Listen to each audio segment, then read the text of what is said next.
Hey, folks, welcome back to The Pulse. My name is Matt. This is Crypto Heartbeat.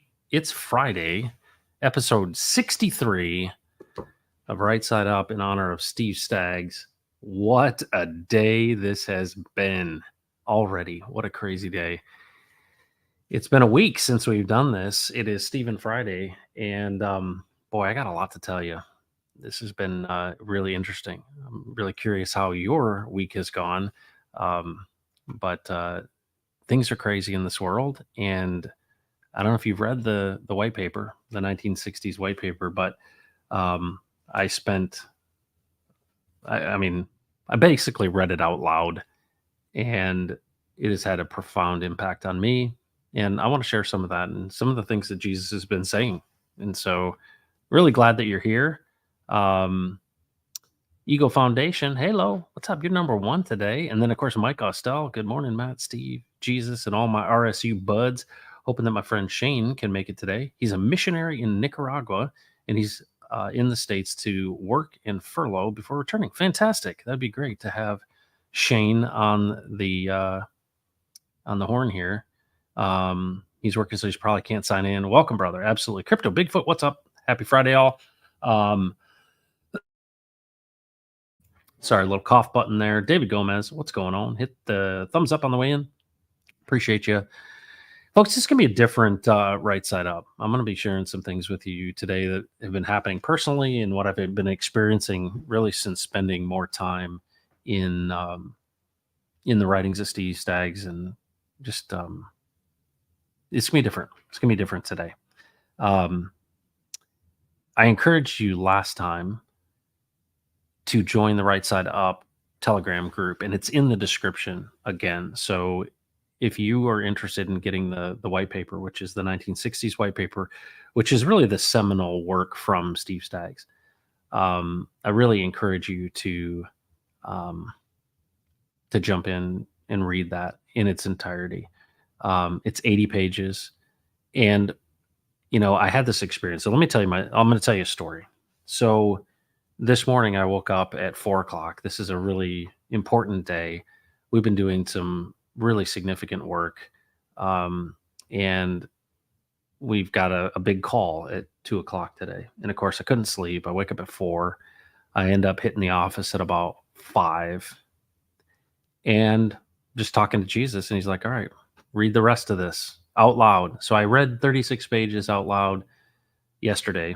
And then this morning I came in and I read the rest of them through 80 out loud. And one of the things Steve talked about a lot, and I'm sure you run into this as well, is that when God moves and speaks, when you're trying to describe that to someone else, you don't really have the words, meaning the impression is so significant that you try to articulate in human words, and you're not really capable of even kind of doing it justice. And Steve and I obviously spent as much time, but he would always say this. He'd be like, hey, I'm just telling you my story. But really, what is the purpose of all this? Why have we done 63 episodes now? It's really as a reminder, because, when I speak, I'm not Jesus, right? We're encouraging people to recognize that Jesus is alive and he speaks, meaning there's this fundamental lie that's been told that a lot of people believe, that God is not living.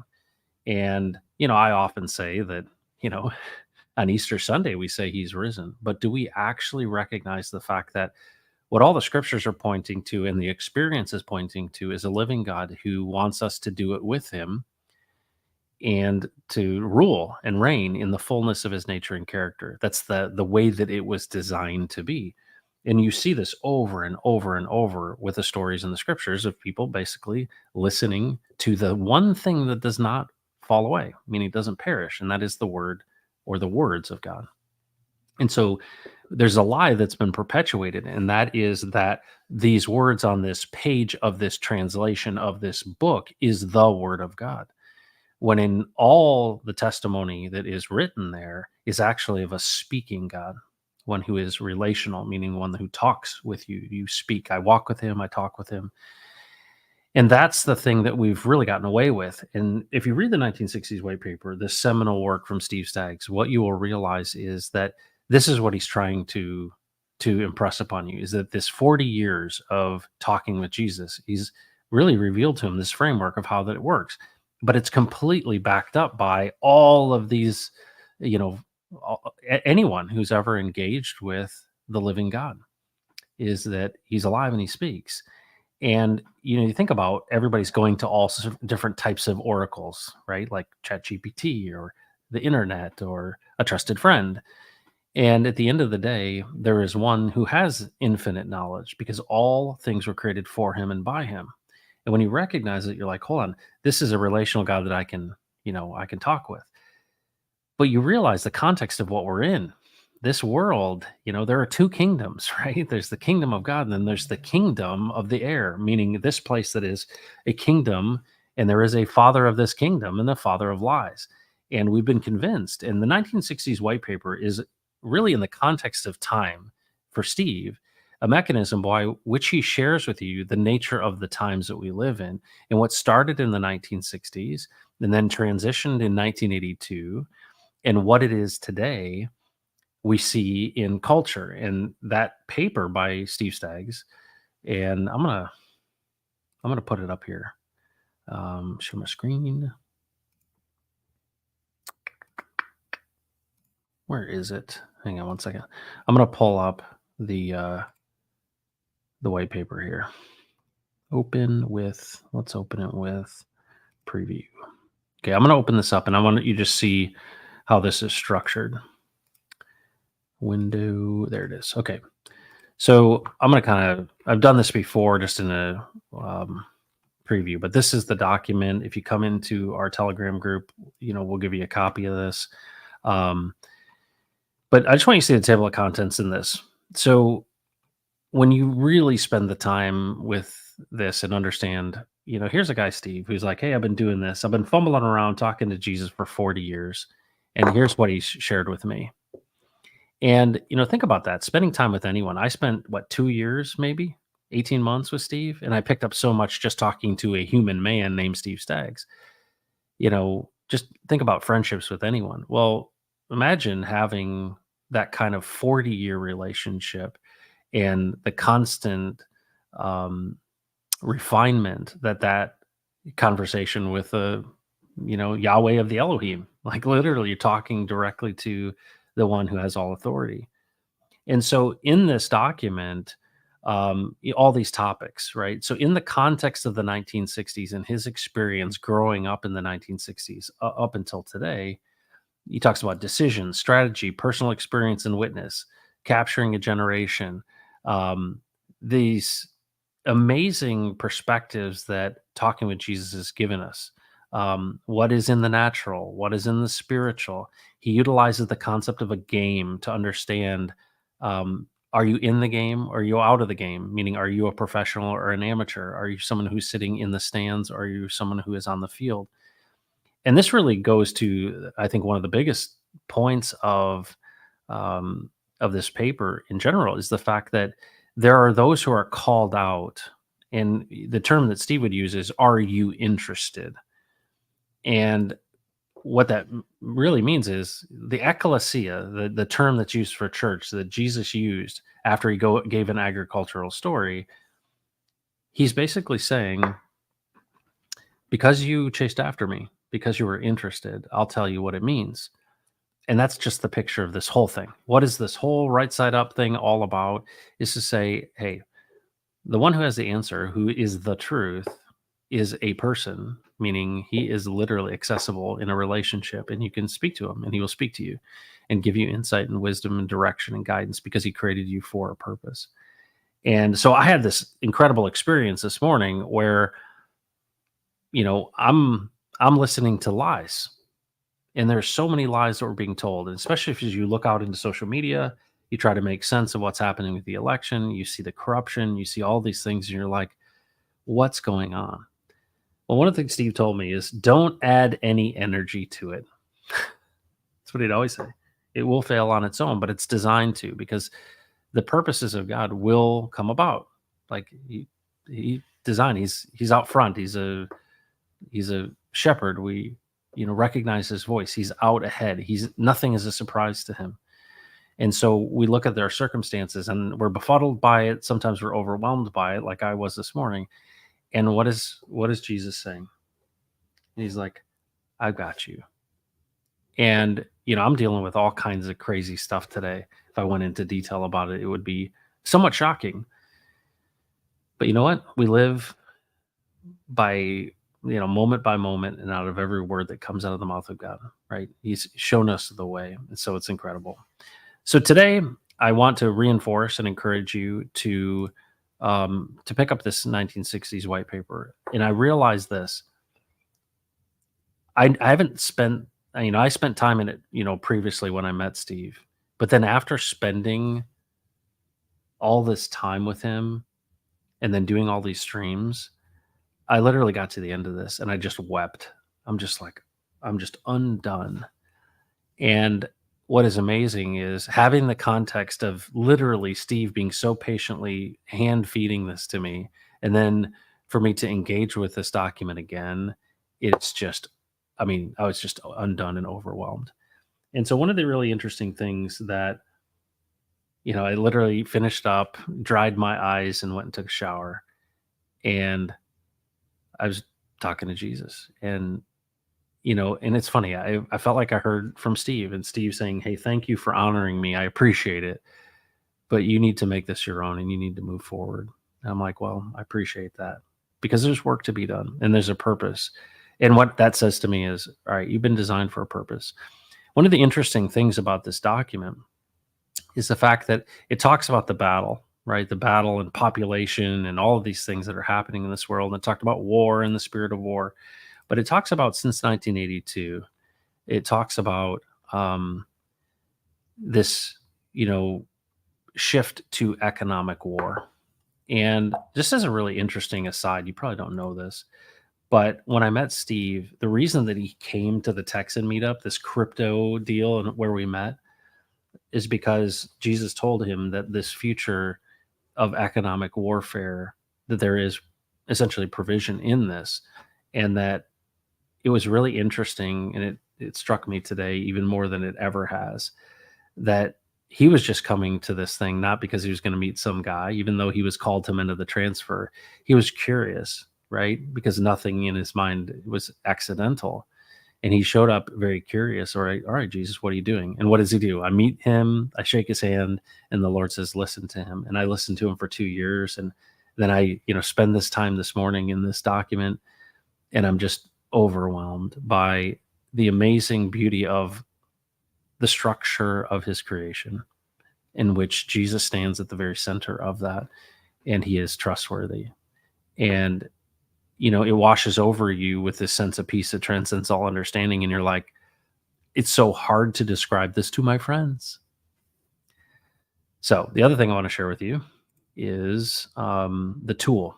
And I'm just going to continue to do this as a promotion so that you can access this yourself.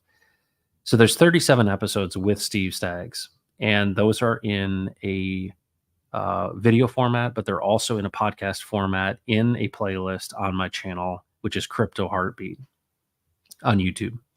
But we also have stevestaggs.com. So I'm going to share with you this, and I'm just going to go back here. So if you go to stevestaggs.com, our buddy Ray has created a tool. So I'm going to go just directly here. So if you go here, it says welcome friends, which is nice.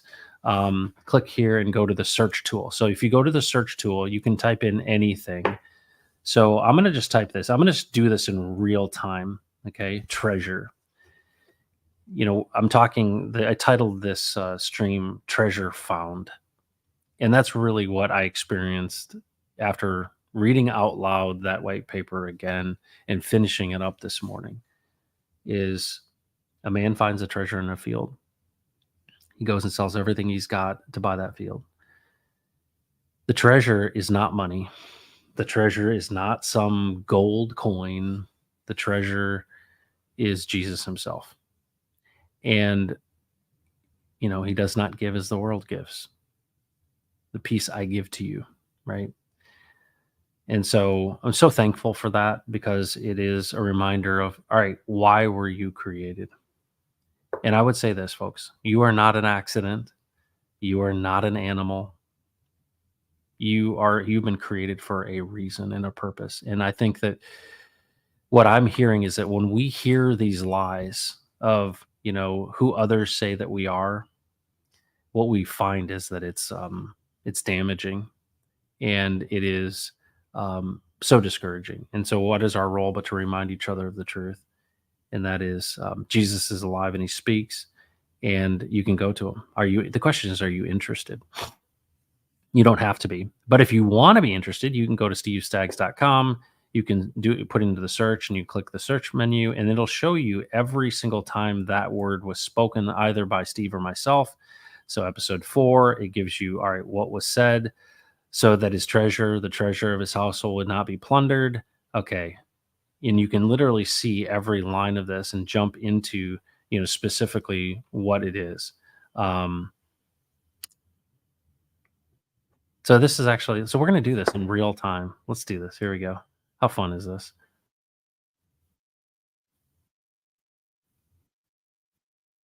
Okay, this is good. So this is Joe Cotton. This is one of Steve Stagg's best friends. So let me get out of this, make sure this is good. So I'm going to get out of this. Apologize for that.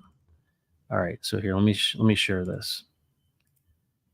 So this is, I clicked on to, and this is where it took us, episode 25, and this is when Joe Cotton was a guest, and Joe was talking about this story of the treasure. And so let's listen to this. The nature and character of Christ, and sometimes she's my whetstone. She's sharpening me because she has a sharp eye for that. So that aspect of it has really touched her. Steve, one of the things he told me long ago was, he goes, you don't throw everything out when you hear somebody interacting, when you're listening to a message, don't throw it all out. He said, everybody is a treasure or a treasure chest. And he said, it's your job to find the key that unlocks the treasure. Ooh. And I remind him of that one all the time, that and so when I look at people and somebody is dogging another person or saying, oh, that person's no good, man, I'm sitting there saying, but there's a treasure in there that we just have to find the way to unlock it. And I told you, God gave me my dream. I thought that to minister for Christ, I had to go to work at a church and get paid for it. And I just could not shake that. I needed to go to Bible college. I need to get an education, and I need to serve him in the church. And there came a time in the last 40 years that God gave me that dream. And so I was able to become a pastor on a staff, and I was more of a small group people pastor. I wasn't a pulpit pastor. And he gave that to me and let me live it for about 8 years, until really in my heart, I felt like this isn't what I signed up for. And I recognized the business that it was, and how much time and energy was put on the business of maintaining the bricks and mortar and the different programs, and a lot of them did really good things. You feed hungry people, there's some really great things that went on, but it was a business. And the Lord called me out of it. He said, I want you to go back to school at 37 years old. He said, I want you to go back to school. I want you to get your education degree, and I want you to teach. And in this small community we're in, I went back. I went to school evenings and weekends, and spent 3 years getting my teaching certificate. And he placed me in a 4th grade classroom, Mr. Cotton. And I got to teach for the next 25 years. I got to teach 100 different kids every day. I got to coach as many every day for 25 years.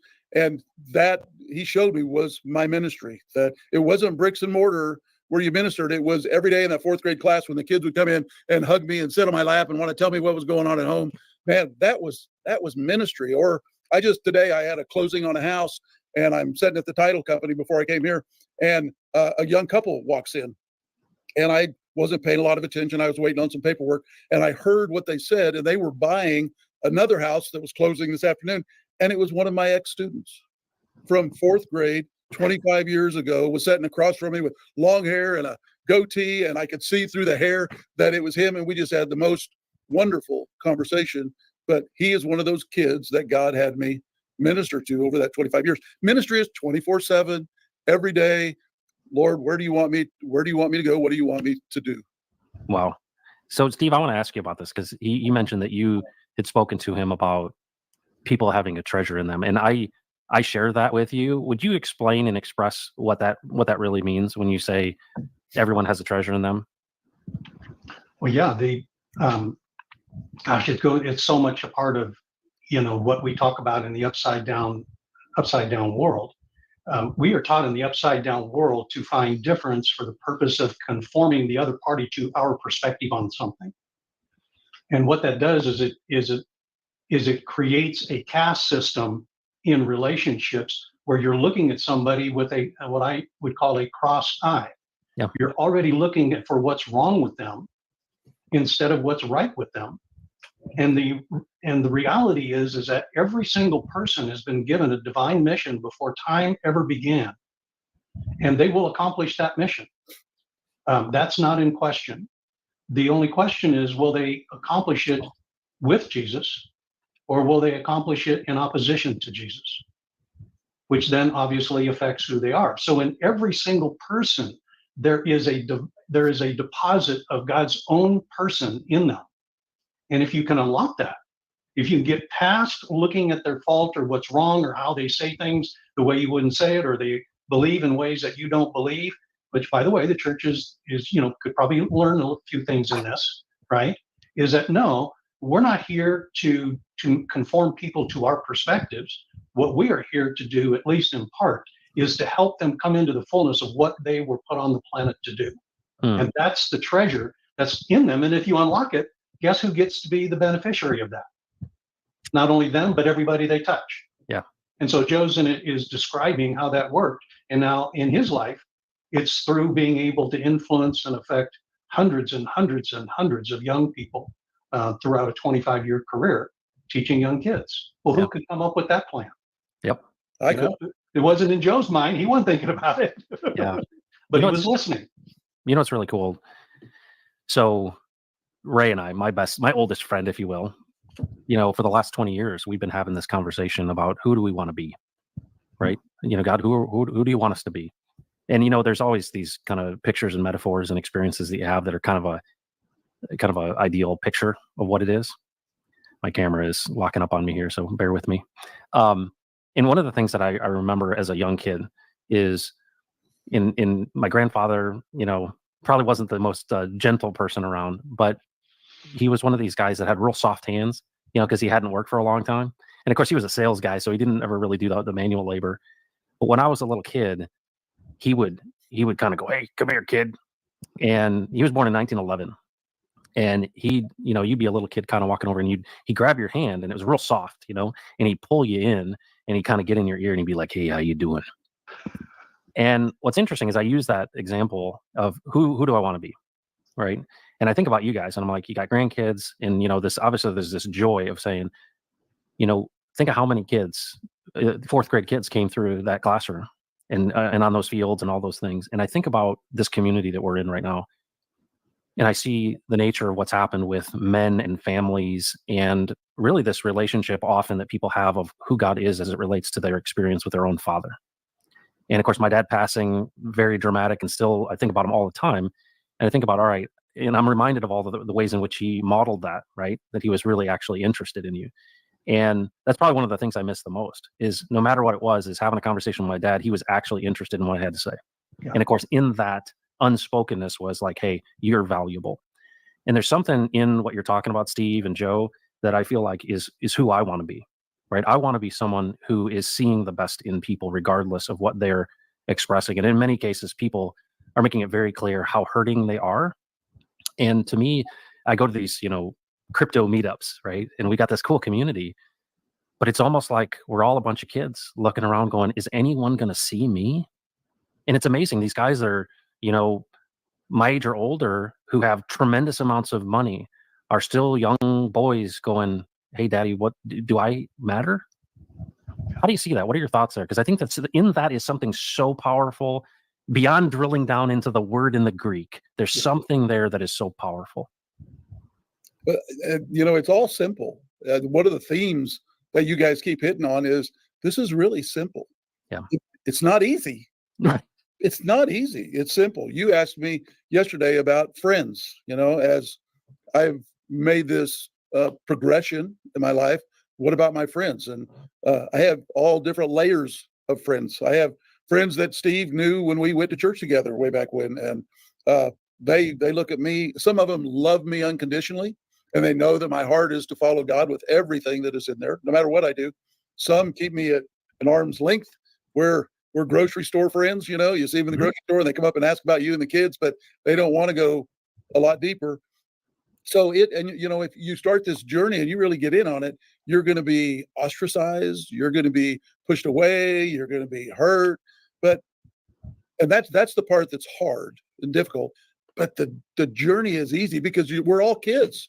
We're all, what if you just had to wake up in the morning and say, okay, Father, what are we doing today? What do we got on the agenda today? That's basically all it is. You're just getting up, and then when the first person comes in or you take the first phone call, you're saying, okay, God, is this the one? What do you want me to do? What should I say? And I mean, it's a blast. And when you start, the more you do it and you start taking the bigger steps, moves or jobs, or you take these crazy steps that only God can provide. I've had a couple instances like the one I shared with you about the move, where I have heard like the physical presence of God just enveloped me and spoke to me.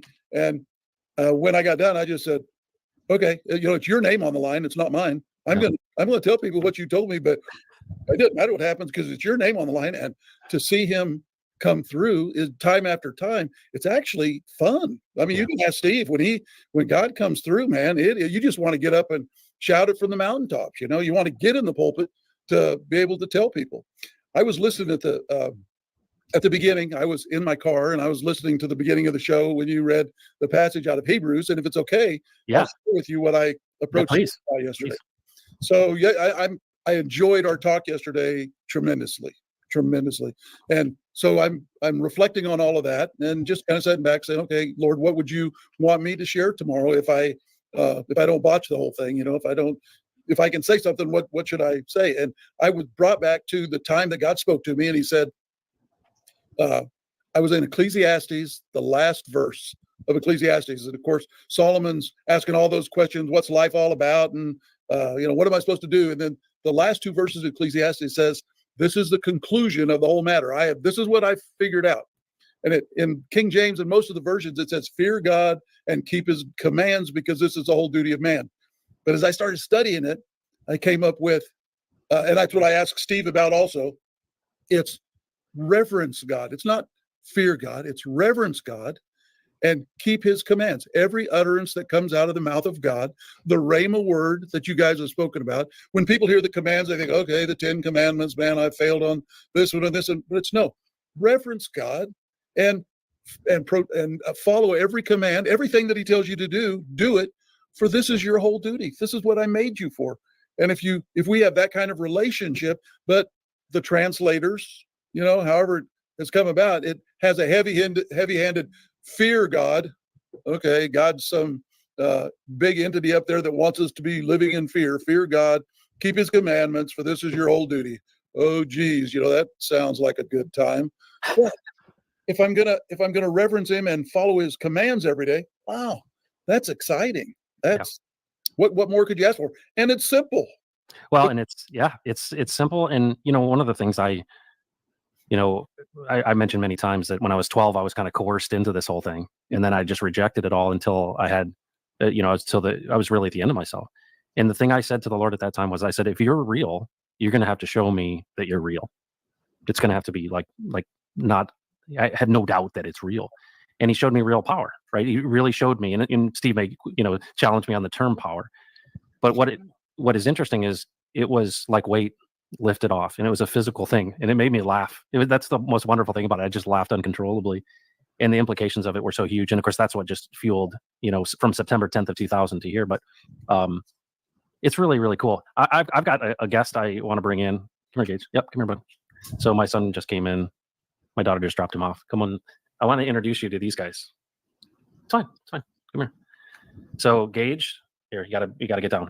All right, there you go. So this is Steve. Say hello to Steve. Hi, Steve. And then this is the regular Joe right here.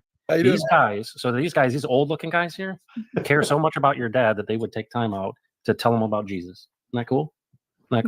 So that's what we're doing. Isn't that neat? Yeah. Anyway, all right, buddy. Hey, Pat, what position is Gage playing? He's a wide receiver. Ooh, man Yeah. after my own heart. Yeah, he can catch, man. He can catch, and he's quick. He's quick. But right now, he's in 6th grade. And, this is 6th, 7th, and 8th grade football. And I'm going to tell you, the teams that we're playing, when you're in 8th grade, it's different than when you're in 6th grade. Okay. And these boys are men. I mean, when you see these guys with their helmets on in these other teams, and the majority of his team are younger kids. And, I mean, they're grown men. They're taller than the coaches. And, he gets destroyed. And it's hard right now. So I got to keep him. He loves the camaraderie. Actually, it's really interesting. I was always concerned that, here he is, small in light of these other kids. And I thought, oh man, he's just going to get hit so hard. And he's going to be like, Dad, I want to be in theater. But he loves the camaraderie. And that's the thing that he's just super into, the locker room and the buddies and the fraternity of football versus just the game. And, I'm happy that he enjoys that part of it, because we've got a really great school, and the coaches, it's a Christian school, and just, they're focused on character building, not just winning games. So in Texas, that's a rare thing. Yeah, especially in football. Yeah. That's right. So it's fun. Yeah. Well, in my day, kind of goes, again, aging myself. We didn't call wide receivers. We called them flankers. Really? Okay. Yeah, that's how far back I go. So did you couldn't score a touchdown until you put the ball in the end zone, right? That's right. That was still the same. You had to put the down it in the, you had that leather helmet, right? Yes, that's right. Oh, They you just could hit the goalpost many times, was on the goal line. Isn't that crazy? Yeah. I cannot believe that was the case. Yeah. Yeah. Who came up with that plan? Yeah. Could you imagine hitting that? And then in some cases there were 2 of them, right? Yeah. Oh my gosh. Yeah. Well, that's cool. Sorry for that interruption, but I just figured Gage needed to see what's going on. Yeah, right on. I just had to let that play. I appreciate you indulging me today. To see Steve and his best buddy, Joe Cotton, there, and then Gage pop in. I honestly didn't know that Gage was coming in on that one. Folks, what we're doing here, is a reminder. One of the things that I think is important to recognize is that one of the first things Steve ever said to me is he said, "We've forgotten who we are." And after reading the white paper again so diligently, it's amazing. Who does God say you are? And it's interesting, the very name that you have, the skills, the abilities, the perspective, the experience is all a part of how this is formed and fashioned. And I can't help but think of David, who saw Goliath. And what did he say? All these other people were trembling in fear. And he had been prepared for that day. He said, I fought the lion and the bear. And so whatever it is that you're facing today, which, I'm facing some pretty serious stuff today, I want to encourage you. You've been prepared for this moment, and that nothing is a surprise to God, and that these things are formed and fashioned in a way that is literally, designed for essentially creating a refinement in us. But it's so cool to see Joe and to see Steve, because what are they doing? They're saying, I care enough about you that I would encourage you, because that's really all that we can do, right? We see dimly, we know in part. And so what do? We say, hey, this way, this is the direction. Keep going. Do not give up. Do not listen to the lies. And so I just want to stop and just say thank you. I'm so thankful for Steve. I'm thankful because he taught me about authority, and that we do not give our authority to anyone but Jesus himself. He's the only one who has authority to speak to us. And if you think about the battle that is for the hearts and the minds of us, right, of men and women, because how you think, therefore, is who you are. And so what are all of these messages and all of these offers and all of these, spirits that are speaking? They're telling you lies. And so we find ourselves in a situation that you can be under the authority of one of 2 kingdoms. You can be under the authority of the kingdom of God, which is through the speaking Jesus, right? Literally out of every word that comes out of the mouth of God. Or you can listen to the spirits, and it's a kingdom in and of itself, and it's upside down. and it creates lies. So what is this whole idea of doing it with Jesus? Well, it's the ability to discern between lookalikes. Last week we talked about the tree in the garden, and there were many trees in the garden. There's a tree of life, and there's a tree of the knowledge of good and evil. And imagine if you looked at those on the surface, they both looked very beautiful and had fruit. But the discernment of walking with Jesus is one of knowing the difference between similar things, lookalikes. And one of the things Steve pointed out, and I just want to continually to point out, is that in order for us as Elohim men and women, right, we are created to rule and reign in the fullness of his nature and character. Who we are is created in the image and likeness of God himself. And what's amazing by that is if you understand who you are created to be and the power of what is spoken, that there's a framework by which all of this emanates from the spoken mouth of God, all creation, right? And so this whole process by which we find ourselves literally returning to the source and listening to the living Jesus who is alive and speaks. And to see, time and time and time again, those who are interested, seeing an entire spiritual discernment and vision open up, which what does it deliver? Are there benefits to it? Yeah, there are. There's a peace that transcends all understanding. This is not for, foretelling the future. It's for life and godliness. It's for this straight path. It's for accomplishing the purposes that were set out before you. This path was marked out before you. And I think about what people are looking for, what I've been looking for all my life, right? Is this idea of, well, is it money? If I have financial security, is everything going to be okay? Is it going to be relationships or cars or crypto or whatever it may be that we're inserting in the place of this thing that we're going to moor ourselves to that is immovable? And then when you encounter the way, the truth, the life, the actual creator of all things, you realize, this is something that does not fade away. And I moor myself to this. Well, what is that? Well, it's a journey and a process of a dialogue with the one who has all authority. And so the greatest thing that Steve ever shared with me that is just encouragement. I mean, it's really all that it is. And he would always say to me, hey, don't listen to me, ask him yourself. And that's what I've done. And what has happened is the truth, meaning Jesus himself is probable. You can ask him. You literally can ask him. And so one of the practices has been this idea of whatever you're facing, right? Consider it pure joy when facing troubles of many kinds. Hold each thought captive. Okay. Hey, Jesus, how do you see this? So now let's go back into the garden. Here's Adam and Eve. And what is the serpent was one of the most crafty and intelligent, it seems like, of all of the creatures the Lord God had made, right? He gave the naming rights to Adam to name all the animals. And of course, the serpent was obviously named by Adam himself. And what's interesting about it is it looks like this wasn't the first time that the serpent had spoken. And I think it's fascinating to think that they dialogued with the animals. I mean, I try to talk to my dog, but my dog doesn't know English. And I haven't figured out how to get my dog to make me dinner.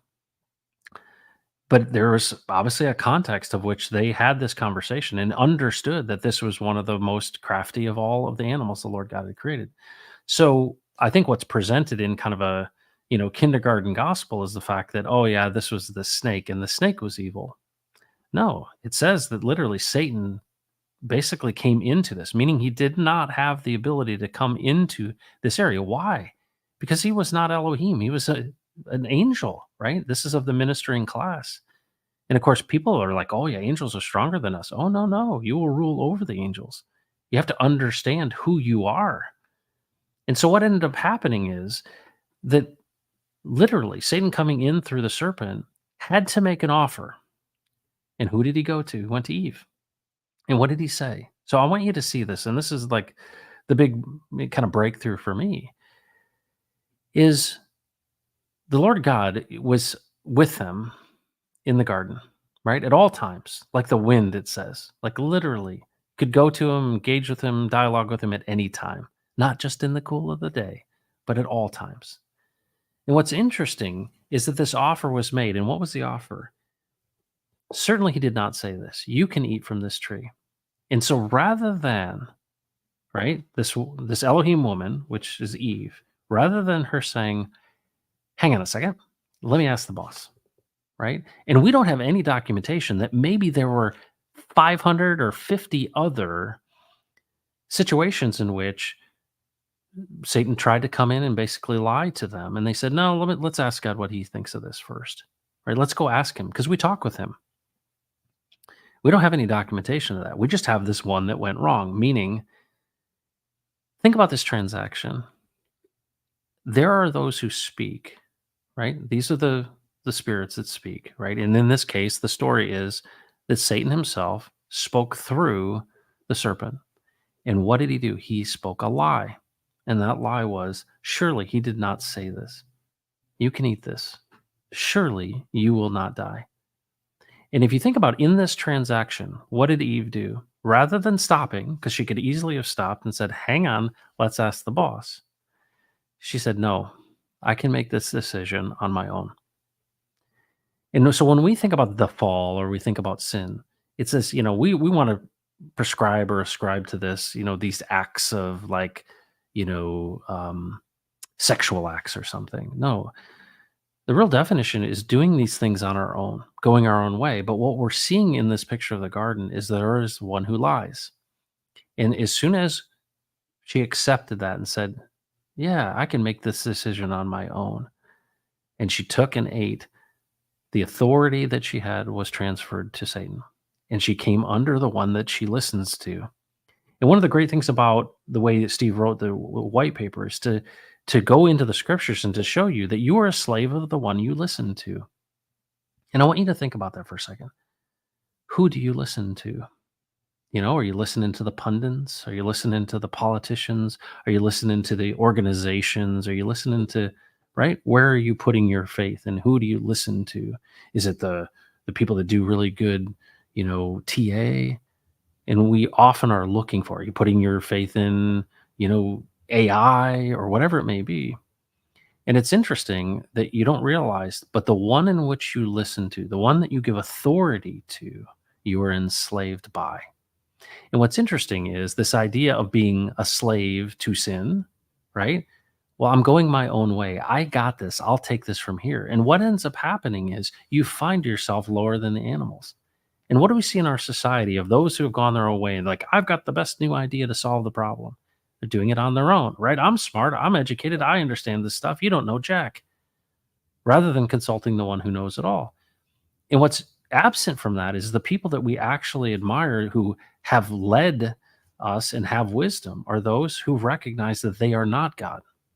And they seek that counsel from him. And I think what's amazing about this is we're so far from this in this kind of Western world that's been built on this idea of kind of a scientific methodology or even a religious one, that these are these edifices that we've built up that are a certain way of looking at them. They're a belief system, right? This is the system of this denomination, or this is the system of this religion. And we've built up these rules and regulations. And what's interesting about what Steve said is he's like, listen, if you value people and recognize that you're not trying to convert somebody to some sort of belief system, but to literally recognize their value as a created person who's created in the image of God, regardless of what they believe, there's a better chance of literally unlocking and seeing the fruit of unlocking this idea of, hey, I'm not God. I'm just somebody that's encouraging you, if you're interested, to go ask him yourself. Because the whole lie, certainly you can't eat of this tree, is being said to us now. And what is it being said? That Jesus guy, he was a really good historical figure. Yeah, he was a really good guy. He had some really good teaching, but he's dead. And that is where this lie, just like the one of, oh, certainly he didn't say that, is the same thing.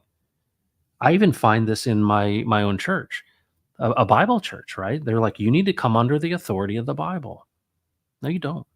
You need to come under the authority of the living Jesus. All things were made for him and by him.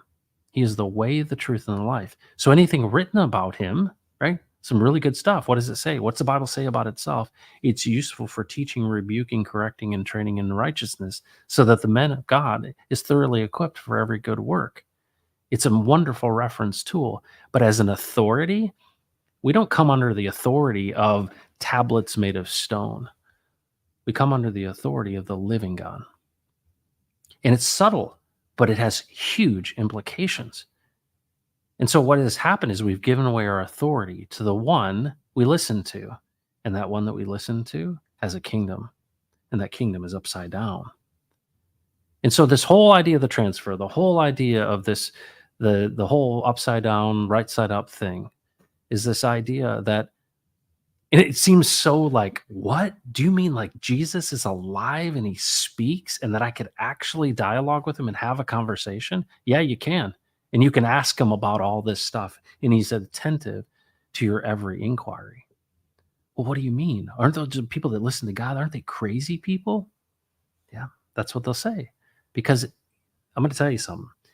And Steve said this to me many times. It's easy to sit in the sidelines and it's easy to learn about and know about God. It's another thing to say, I'm going to get in the game. In some respects, people have sat for 40, 50 years in a church pew and they're in the stands. They're like, that's really great. It's some really good stuff. But it essentially becomes a perpetual kindergarten. Because if you think about it, what is school for? What's the purpose of school? Of any type of school? It's to prepare you, to send you out, to be in the game. And, just like in The Matrix, the movie, right? It's like, put me back in the Matrix. I want to remember nothing. Why? Because it's easier. You're out of the game. You're not a threat. And so if you're somebody that's considering this or practicing it like I'm practicing it, you will find that there will be a lot of arrows shot your way. It is a challenge to walk this. Why? Because you're a threat. I'm dealing with that stuff right now. Literally, when I get off the stream, I'm going to have to deal with those arrows and those things. But what am I saying? Hey, Jesus, how do you see this? And here's what's amazing about that is I say, only you have the authority to speak to me. Satan has no standing here. All right. So what are those ideas and those directives? And what are those things? Hey, what am I missing? What does that dialogue look like? It's driven by my interest, but it's also driven by my intent. And it's like, well, how do I listen to God? Well, give him your authority. Only you have the authority to speak to me.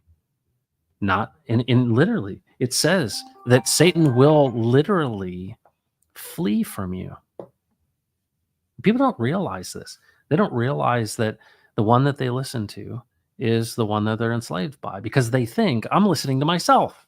Well, where do you think the ideas of the self come from if they are not submitted to the creator of all things? Literally submitted. Because what did it say? Peter, James, and John go up the Mount of Transfiguration with Jesus, and he is transformed. His face starts to glow white, and they see him conferring, which means talking, with Moses and Elijah. And this represents the law and the prophets. And they're conferring and talking. And of course, Peter, James, John are like, holy buckets, look at this. It's really good that we're here. And they feel special, right? And they're like, hey, Jesus, do we need to like create some like, tents, some coverings and all this stuff? And a voice from the heavens comes and says, this is my son. Listen to him. I think it's fascinating when Jesus is about to leave, right? He's going to ascend. He says, I'm going to send to you a counselor who will remind you of everything I said. So if you're interested, I'll speak to you directly, and I'll also remind you of everything I said. So what's this whole thing about? Well, we're only seeing in part, but we can see both, right? We can discern between lookalikes. We can discern which one is the lie and which one is the truth. Because the truth, the literal spoken words of Jesus, will never pass away. So, to wrap all of this stuff up, a man finds a treasure in a field. He stops everything, he sells everything, and he buys that field. That field is a living and speaking Jesus. The treasure is not money in crypto. It's not gold in the ground. That treasure is the truth that is imperishable.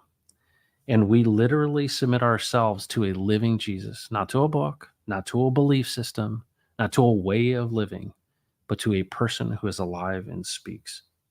If you'd like to get the Steve Staggs white paper, which outlines all of this stuff, but is really just a reminder of how it works. It's one man's journey for 40 years talking and walking with Jesus and asking him, hey, how do you see this thing?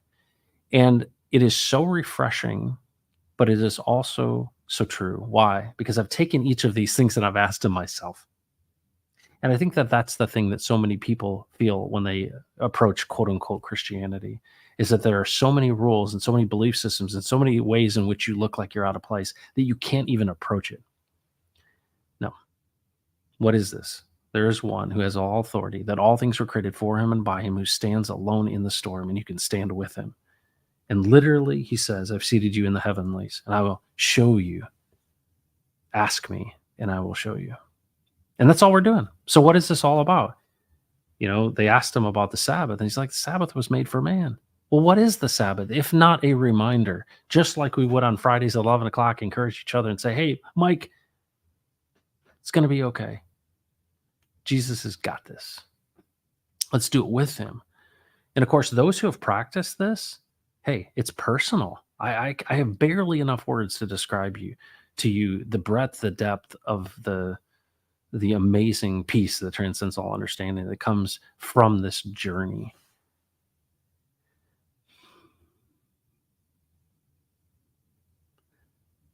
If you join the Telegram group that's in the description, we'll get you the white paper. You don't have to stick around. You can stick around, dialogue with the folks that are in there. But all we can do is encourage you, because if there's one thing we recognize, there is a God. His name is Jesus. He is the way, the truth, the life. No one comes to the Father except through him. And ultimately, I'm not him, but I've been made in his image. And there's a purpose and a plan for my life and for yours. And if you're interested in walking that journey and being in the game, just ask him.